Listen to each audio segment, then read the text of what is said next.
So it's hard to believe that Wheel of Fortune has been on the air now for almost 50 years. It was January 6, 1975, when this show first premiered, with Chuck Woolery as the host, Susan Stafford, and the show looks very different than it does nowadays, which is easy to say because the show's been on for so damn long. But I was going through some old videos. I wanted to watch some old school game shows. I like watching a lot of old game shows. Like, I grew up in the Game Show Network era, like when Game Show Network was all about a number of different game shows, and not just the same 6 shows they play now on the Game Show Network now. Like all the different classic game shows, like the Match Game, Family Feud, The Price is Right, Jeopardy, Wheel of Fortune, Pyramid, Pressure Luck, all these classic game shows. Ones I used to watch on the USA Network when they had game shows on there, Scrabble. Like, I love going back to the 70s and 80s and watching those game shows on YouTube. Like, there's a whole bunch of them all over the place. And so, going back to Wheel of Fortune, before Wheel of Fortune became the Wheel of Fortune that we know it as today, it was time back in 1973 when Wheel of Fortune did not look like the show that it eventually became. The first attempt, Merv Griffin, the creator of the show, his first attempt to create Wheel of Fortune was the show in 1973 called Shopper's Bazaar. And it has a lot of elements of what Wheel of Fortune has to it, but there are certainly a lot of things about it that are very, very interesting about it. And I've got the episode here.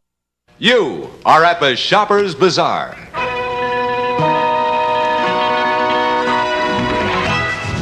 These ladies have been shopping and selecting gifts from our boutique to play for in our game today. Our first shopper, Marilyn Jensen, is playing for this handmade Indian squash blossom necklace. This fabulous collection of vintage wines and an assortment of cheeses from around the world. Plus, now, if you listen very closely, you can actually hear the Chitty Chitty Bang Bang theme song in there. I guess this is like temp music that they had, because there was another pilot that they had on here, Pandemonium, which uses the Superman theme as the temp music for that. Fun! Prizes! Money! Madness! And because every member of our studio audience receives $50 to start our game, you know you're in the land of Pandemonium! So I guess they used that before they actually come up with the theme song here. But the basic beginning here is that you have 3 contestants. They're walking around this area, kind of like an antique shop in a way, where you see like all these different things that you can get and you can win. And those are the things that they'll be playing for in the game to come. Most people forget that Wheel of Fortune, for the longest time, had these elements where you win as many prizes as you can by, you solve the puzzle and then you get to spend your money on these different prizes. Like, you could win vacations, you could win a car, you could win like stuff for your home, like all these different things. They stopped doing that fairly late into the 1980s, and it became all about winning the money. And it's something I kind of miss, and we'll eventually get to that as we continue on here, because there's some stuff I want to bring up with that. But let's keep going. Marilyn, today you are playing for a grand total of $5,400. Marilyn, stop the wheel. Stop!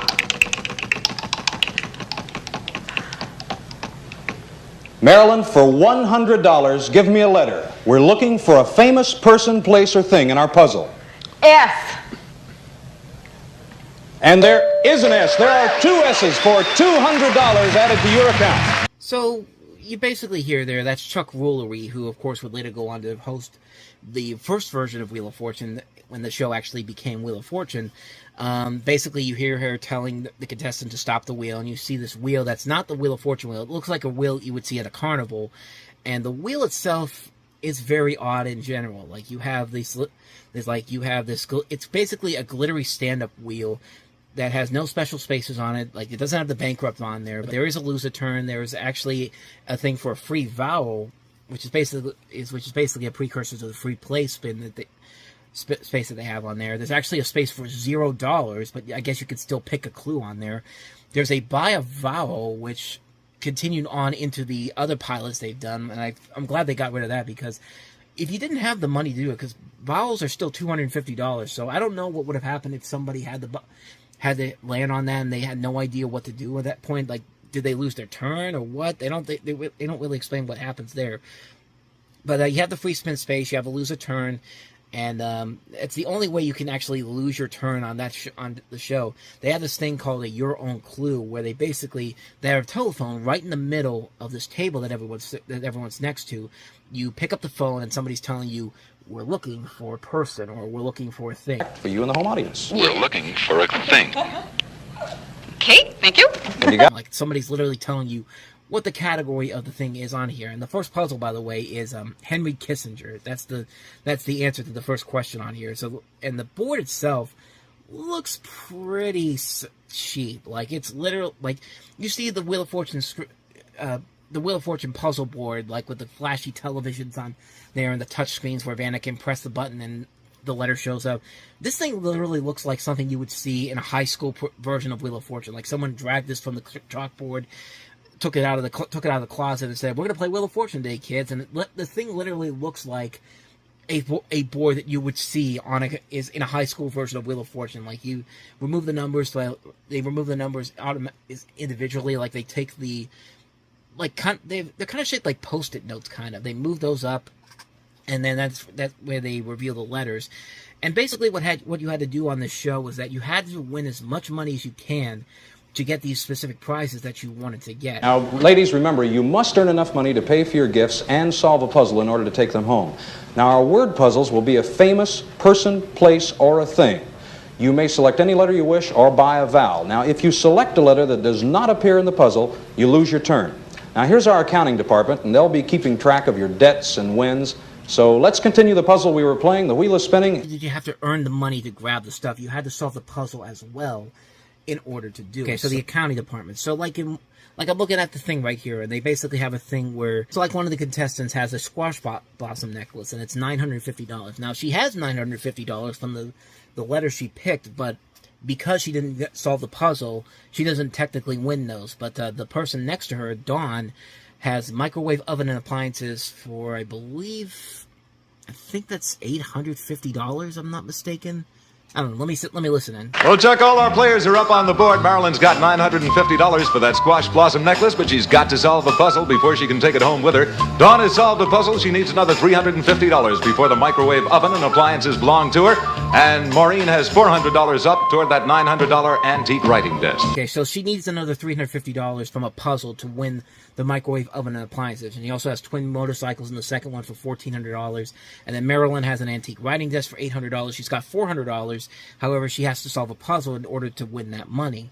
And she also has Gucci luggage at $1,300, I believe. So it's a very complicated game, and it's more complicated than I think than it would eventually become. But keep in mind, it's the first Wheel of Fortune game ever played, so naturally there's going to be a lot of bumps and bruises going forward. Like, there's a lot of things that they have to work on here. And it's interesting when they did the next two pilots for this that they did not bring Chuck Woolery back for the next two pilots they did. They actually brought in somebody else, in Ed Burns. Thank you and welcome to Wheel of Fortune. Now I would like to introduce our hostess, the lovely Susan Stafford. And you could see why this guy was not set to be the host of Wheel of Fortune, because he talks way too loud. He's just like, "Hello, everybody. Now let me introduce you to Susan Stafford here." And like, he does that over the course of the entire show. Like, he's a little too eccentric, a little too.